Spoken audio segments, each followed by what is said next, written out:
June 20 నుంచి Bharat England మధ్య 5 మ్యాచ్ల టెస్ట్ సిరీస్ ప్రారంభం కానుంది. ఈ టెస్ట్ సిరీస్కు ముందు రోహిత్ శర్మ, విరాట్ కోహ్లీ అనూహ్యంగా మెన్ ఇన్ వైట్ నుంచి తప్పుకున్నారు.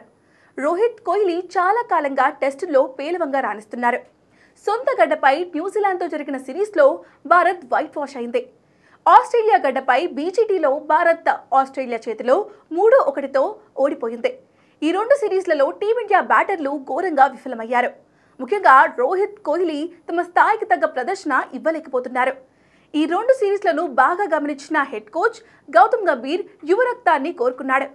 సీనియర్లను పక్కన పెట్టి జట్టులోకి యంగ్ గన్స్ ను చేర్చుకోవాలనుకున్నాడు.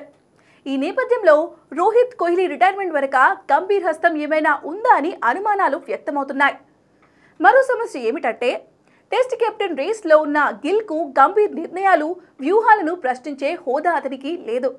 ఆ స్థాయి ఆటగాడు బూమ్రా ఒక్కడే. కానీ ఫిట్నెస్ కారణాల వల్ల బూమ్రాకు కెప్టెన్సీ దక్కే అవకాశం కూడా లేదు. ఇది గంభీర్కు బాగా కలిసొస్తుంది. తనకు ఎదురు చెప్పే ఆటగాళ్లు లేకపోవడంతో గంభీర్ జట్టుపై ఏకచక్రాధిపత్యం చెలాయించే అవకాశం ఉంటుంది. ఇది ఒక రకంగా జట్టును పటిష్టం చేస్తుంది. కానీ ఆటగాళ్లపై ప్రెషర్ పడితే అది మొదటికే మోసం అవుతుంది. కానీ Rohit, Virat 2027 one day world cup వరకు జట్టులోనే కొనసాగుతారు. దాన్ని దృష్టిలో ఉంచుకొని వన్డేలలో గంభీర్ కాస్త జాగ్రత్తగా ఉండాలి.